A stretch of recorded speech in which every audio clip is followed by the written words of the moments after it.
En dépit des crises politiques successives, Elisabeth Borne déjoue un à un les pronostics sur son espérance de vie à Matignon. Les observateurs estimaient qu'elle n'atteindrait pas les 10 mois et 18 jours d'Édith Cresson, seule autre femme à avoir été première ministre.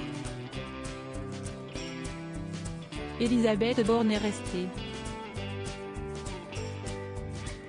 Puis qu'elle serait remerciée après le vote de la réforme des retraites. Le président de la République l'a finalement maintenue à Matignon pour la durée des 100 jours d'apaisement, qui s'achèveront le 14 juillet. Mais Elisabeth Borne pourrait encore conserver son poste à l'issue de cette période. Selon nos confrères du Point, le maintien d'Elisabeth Borne au poste de Première ministre serait un choix contraint pour Emmanuel Macron, qui avait déjà eu beaucoup de mal à recruter en mai 2022 et avait dû renoncer à son premier choix, celui de Catherine Vautrin. Mais jusqu'à quand la Première ministre pourra-t-elle profiter de cette situation ? Au sein du gouvernement, les pronostics continuent. Elle va rester jusqu'à l'automne après le budget.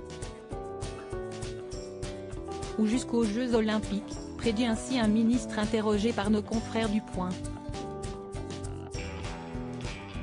Automne 2023, fin de l'été 2024.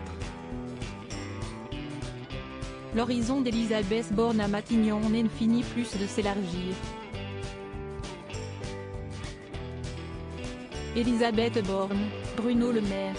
Découvrez les ministres à leur début. Elisabeth Borne, ce ministre pressenti pour la remplacer à Matignon. Mais Emmanuel Macron n'a-t-il vraiment sous la main aucun candidat crédible pour prétendre succéder à Elisabeth Borne au prestigieux poste de Premier ministre, historiquement très convoité? Il semble désormais quasi impossible pour le président de la République d'aller recruter une nouvelle fois dans les rangs, déjà dépouillés, de la droite. La mission s'annonce encore plus difficile à gauche. Et au sein de la majorité présidentielle, Emmanuel Macron aurait un favori, Julien Denormandie, actuel ministre de l'Agriculture et de l'Alimentation. Au sein de la Macronie, l'hypothèse de Normandie ne séduit cependant pas tout le monde.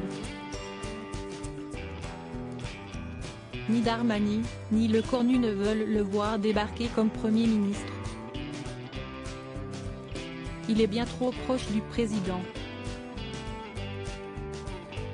Ils font partie de la même génération, il leur fait peur, estime un intime d'Emmanuel Macron dans les colonnes du Point. Crédit photo, Stéphane Le Mouton.